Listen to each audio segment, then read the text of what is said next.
कैलासराणा शिवचंद्रमौळी, फणींद्रमाथा भ्रुकुटी झळाळी, कारुण्य सिंधो भव दुःखहारी, तुझ वीण शंभो मज कोण तारी. सज्जन हो, नमस्कार. आपण रुद्राध्यायाचा अभ्यास करतो आहोत, त्याचा परिचय करून घेतो आहोत. आपल्या सगळ्यांच्या मनामध्ये अनेक शंका येऊ शकतात की का हो, हे रुद्रानुष्ठान कशा करता करायचं,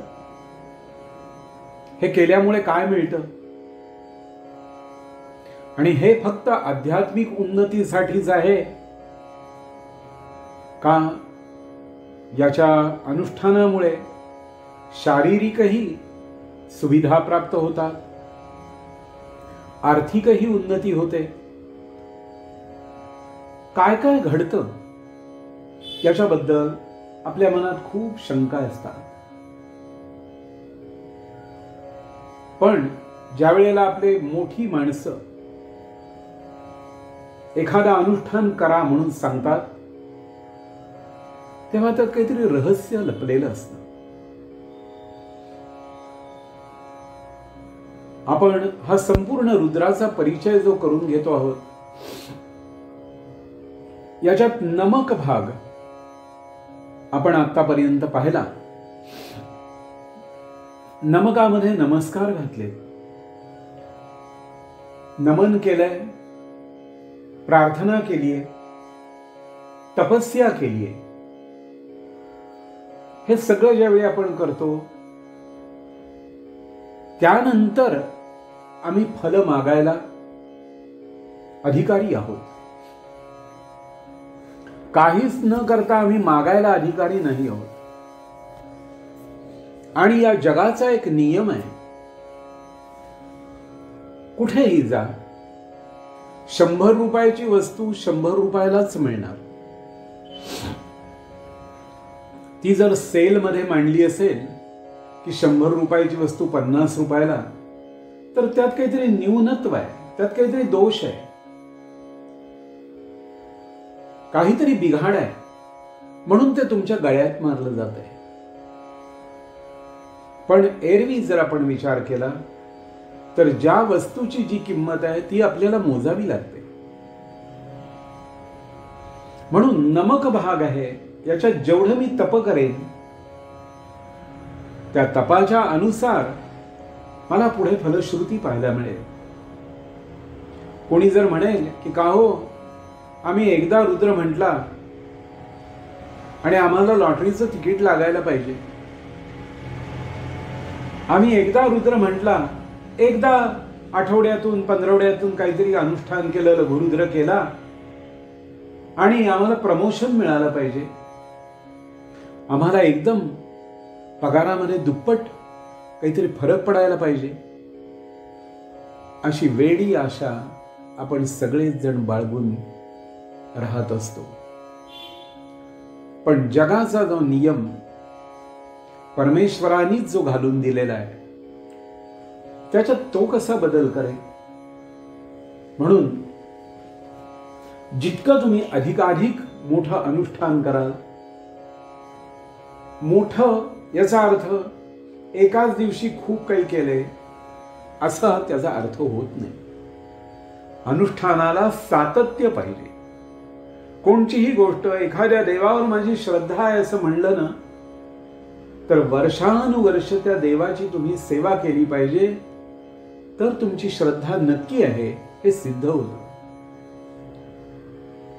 नाही तर शंकरासाठी अनुष्ठान केलं, अरे आता शंकराकडनं होत नाही, आता गणपतीचं करतो, आता गणपतीचं झालं नाही म्हणून लक्ष्मीचं करतो, असं करायला गेलो, धरसोडी वृत्ती केली, तर घडतं असं की तुमची कुठे श्रद्धा नाही किंवा कुठे तुमचा विश्वास नाही, असं होतं. म्हणून रुद्राचं अनुष्ठान करताना ही गोष्ट लक्षात ठेवायची. याचा अर्थ तुम्ही गणपती बसवू नका असं म्हणतोय का? नाही. तुम्ही गणपतीची आराधना करायची करू शकता, देवीची आराधना करायची करू शकता, पण एक अनुष्ठान सुरू केल्यानंतर जर तुम्ही रुद्राचं अनुष्ठान सुरू केले तर रुद्राचं करा, ते करून गणपतीचं करा, ते करून देवीचं करा, ते करून सूर्याचं किंवा विष्णूचं करा. थोडक्यात एखादं काम्य अनुष्ठान म्हणून आपण करतो त्यावेळेला आपल्याला ते काही दिवस करावं लागतं, काही वर्ष करावं लागतं, तेव्हा त्याचे शुभ परिणाम आपल्याला पाहायला मिळतात. आता कोणत्या कोणत्या कामासाठी आपण हे रुद्र अनुष्ठान करू शकतो? तर सध्याची सगळ्यांची समस्या असणारी जी आहे की अरे आम्हाला काम मिळालं पाहिजे, आम्हाला योग्य नोकरी मिळाली पाहिजे, त्यासाठी आपण रुद्राचं अनुष्ठान करू शकता. मी व्यवसाय करायचा ठरवलाय तर मला त्या व्यवसायाला लागणाऱ्या सगळ्या प्रकारची अनुकूलता प्राप्त व्हावी, यासाठी मी रुद्राचं अनुष्ठान करू शकतो. मला व्यवसायामध्ये वृद्धी व्हावी, व्यवसाय माझा सुरू झालाय पण त्याच्यामध्ये सतत चांगली वृद्धी व्हावी, मला चांगली माणसं कामावर मिळावी आणि मिळालेली माणसं आहेत ती टिकून राहावी, याहीसाठी मी रुद्राचं अनुष्ठान करू शकतो. एखादा व्यवसाय सुरू करायचा असेल तर त्यासाठी आपण कर्ज काढत असतो, बँकांमधनं आणखीन कुठनं कर्ज घेतलेलं असतं. ते कर्ज लवकरात लवकर फिटावं यासाठीही मी रुद्राचं अनुष्ठान करू शकतो. व्यवसायामध्ये अनेक भागीदार असतात, या सगळ्यांचं सामंजस्य राहावं यासाठीही मी रुद्राचं अनुष्ठान करू शकतो. कधी कधी व्यवसायामधल्या या भागीदारांमध्ये मतभेद होतात आणि त्यामुळे तो व्यवसाय डबघाईला येतो, बुडतो, बिघडतो आणि अनेक कुटुंब त्या व्यवसायावर जगत असतात, त्या सगळ्यांच्यावर कुऱ्हाडी पडते. म्हणून व्यवसाय उत्तम चालावा, सगळ्यांचं सामंजस्य राहावं आणि समजा काही मतभेद झाले तर ते सुद्धा कोर्टात न जाता लवकर सुटावे. कोर्टामध्ये एखादं प्रकरण असेल तर ते सुद्धा लवकर त्याची मुक्तता व्हावी, यासाठी सुद्धा रुद्राचं अनुष्ठान आपल्याला करता येतं. कधी कधी नोकरी मिळण्याकरता माणसं प्रयत्न करत असतात, शिक्षण असतं, बाकी सगळ्या गोष्टी असतात, पण योग्य स्थान मिळत नाही. योग्य स्थान मिळालं तर तिथे सुद्धा वरिष्ठ माणसं किंवा कनिष्ठ माणसं आपलं ऐकत नाही, त्यामुळेही मानसिक क्लेश होतात. या अशा गोष्टींच्या निवारणासाठी सुद्धा रुद्राचं अनुष्ठान करावं, ते उत्तम फल देणार आहे. वैयक्तिक अनुष्ठान करत असताना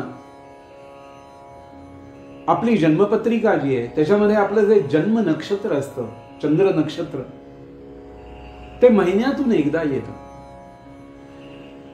जर आपण त्या दिवशी या भगवान शंकरांच्या प्रीत्यर्थ म्हणून हवन केलं, माझ्या जन्म नक्षत्रावर मी हवन केलं, प्रत्येक महिन्याला केलं, तर मला प्रत्येक कामामध्ये निश्चित यश मिळू शकतं. विद्यार्थी शिकत असतात, खूप अभ्यास करतात, पण कित्येक वेळा असं होतं की एकाच विषयावर अनेक लेखकांची अनेक पुस्तकं वाचतात आणि प्रत्यक्ष परीक्षेच्या वेळी संभ्रम निर्माण होतो, हे लिहू का ते लिहू, अशी गोष्ट होते. आज अनेक माणसं अशी आहेत, अनेक मुलं मुली अशी आहेत, चार्टर्ड अकाउंटंट सारखी परीक्षेला वारंवार बसतात आणि थोडक्या कारणामुळे त्यांना अपयश येतं आणि पुन्हा अभ्यास करायची आवश्यकता पडते. वैद्यकीय क्षेत्रात अभ्यास करणारी लोक आहेत, वेगवेगळ्या क्षेत्रात काम करणाऱ्या सर्वच लोकांना रुद्र अनुष्ठान हे अतिशय फलदायी आहे. फक्त तुमच्या जन्म नक्षत्रावर हवन करा किंवा अभिषेक करा किंवा नुसता पाठ करवून घ्या. आपण म्हणाल की आम्ही म्हणू का? रुद्र शिकावा लागतो. त्यातले जे वर खाली असणारे जे स्वर आहेत ते योग्य उच्चारण झालं तर त्याची योग्य फलश्रुती आपल्याला पाहायला मिळते. म्हणून ज्या गुरुजी मंडळींनी हा रुद्र शिकलेला आहे त्यांच्याकडून ती गोष्ट करून घेणं जास्त योग्य आहे. आणि उत्तम अशा प्रकारचा रुद्र जो आहे म्हटलेला आहे, आजकाल रेकॉर्ड केलेला असतो, तो तुम्ही ऐकू शकता. श्रवण भक्ती ही फार उत्तम कार्य करणारी असते. प्रत्येकाने आपापल्या ऐपतीप्रमाणे ही सगळी गोष्ट करावी. ऋण काढून सण कुठलाही करू नये. विवाह ही एक आजकालची समस्या आहे. योग्य जोडीदार मिळणं हे जितकं आवश्यक आहे तसंच ठरलेलं किंवा झालेलं लग्न टिकणं हेही तितकंच महत्वाचं आहे. विवाहोत्तर उत्तम संतती होणं आणि त्या संततीचं योग्य प्रकारे पालनपोषण होणं याही गोष्टीची फार आवश्यकता आहे.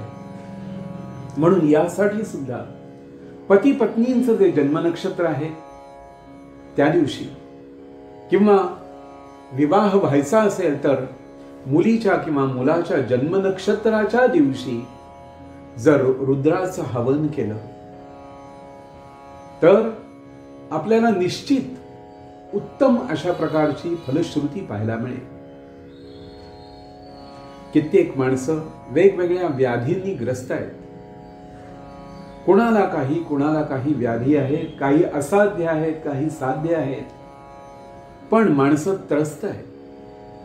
म्हणून व्याधी निवारणासाठी सुद्धा आपल्या जन्मनक्षत्रावर किंवा आपल्या जन्मनक्षत्रापासून 4थ्या नक्षत्रावर क्षेम नक्षत्रावर आपण जर रुद्राचं अनुष्ठान केलं तर निश्चित आपल्या व्याधीला योग्य उपचार मिळून आपल्याला व्याधी मुक्त होता येईल. काही माणसं अशी आहेत की ती आता कंटाळली, या जीवनाला कंटाळून गेली, वय खूप झाली आहे, शारीरिक कष्ट खूप होत आहेत आणि मुक्ती मिळत नाही.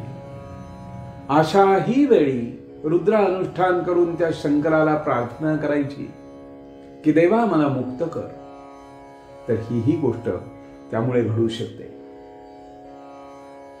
अनेक प्रकारची काम्य अनुष्ठानं जे संतान प्राप्ती व्हावी यासाठीही रुद्राचं अनुष्ठान आपण करू शकतो. विवाह व्हावा म्हणूनही रुद्राचं अनुष्ठान करू शकतो. त्यानंतर आपली इच्छित कामना परिपूर्ण व्हावी म्हणूनही आपण रुद्राचं अनुष्ठान करू शकतो. माझं घराचं स्वप्न पूर्ण व्हावं म्हणून आपण रुद्राचं अनुष्ठान करू शकतो. घर घेतल्यानंतर घराचं जे कर्ज आहे ते लवकर संपावं याहीसाठी आपण रुद्राचं अनुष्ठान करू शकतो. रुद्राचं अनुष्ठान केल्यामुळे आपल्याला खूप खूप फायदा होतो, पण ते सातत्याने केलं पाहिजे. प्रत्येक महिन्यात केलं पाहिजे. ज्यांना शक्य आहे त्यांनी रोज केलं पाहिजे. आपल्याला याची फलश्रुती ही निश्चित दिसू शकेल.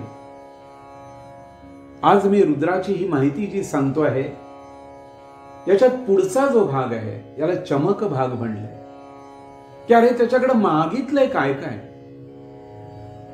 आणि तो सगळं काही देऊ शकतो, कारण त्याच्याकडे सगळं काही आहे.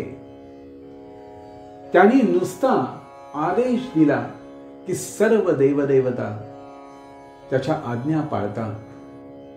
म्हणून भगवान शंकरांची उपासना करणं आवश्यक आहे.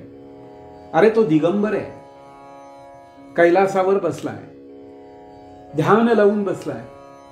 दुसऱ्या पर्वतावर पार्वती आहे, दोघं एकत्र सुद्धा राहत नाहीये, पण दोघं आपल्याला प्रेम देऊ शकतात, दोघं आपल्याला वैवाहिक सुख देतात, दोघं आपल्याला संतान प्राप्ती करून देऊ शकतात आणि दोघं हे आपल्याला सर्व काही देऊ शकतात।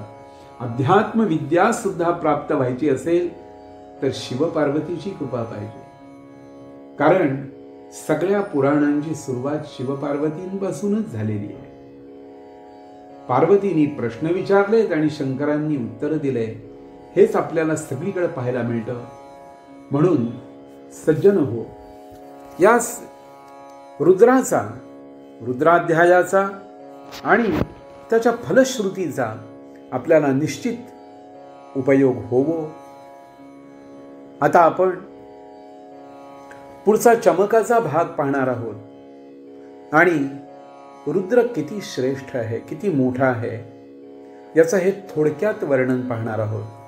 नाही तर तुम्हाला सांगतो, या रुद्राचं वर्णन माझ्यासारखा पामर सामान्य व्यक्ती वर्ष 2 वर्ष करत राहील आणि अत्यंत श्रेष्ठ विद्वान माणूस जो असेल तो रुद्राचंच वर्णन अनेक वर्ष आणि अनेक दिवस सांगत राहील, अशी गोष्ट या रुद्राची आहे। म्हणून शिवमहिम्नात म्हणलंय की समुद्रामध्ये संपूर्ण या विश्वातली झाडं जाळून त्याची जर शाई केली आणि महासरस्वती जर लिहायला बसली आणि या सगळ्या झाडाझुडपांचे बोरू केले आणि तिने जर लिहायला सुरुवात केली आणि आकाशाचा कागद केला, त्याच्यावर तिने लिहायला सुरुवात केली, तरी सुद्धा त्याचं वर्णन कमी पडेल। एवढा तो मोठा आहे, एवढा महान आहे। म्हणून सज्जन हो, आपण सर्वच जण रुद्रानुष्ठान करत राहूया आणि त्याची फलश्रुती पाहूया। असं आहे, जलधारा शिवप्रिया, शंकराला जलधारा प्रिय आहे। पण दुसरं एक सूत्र सांगतं की आरोग्यम भास्करादिच्छेत धनमिच्छेत हुताशनाद। धन, यश, कीर्ती या गोष्टी जर पाहिजे असतील तर आपल्याला अग्नीलाही शरण गेलं पाहिजे, तरच या सगळ्या गोष्टी मिळू शकतात। म्हणून आपण हवनही करावं आणि अभिषेकही करावा, पठणही करावं आणि श्रवणही करावं। धन्यवाद।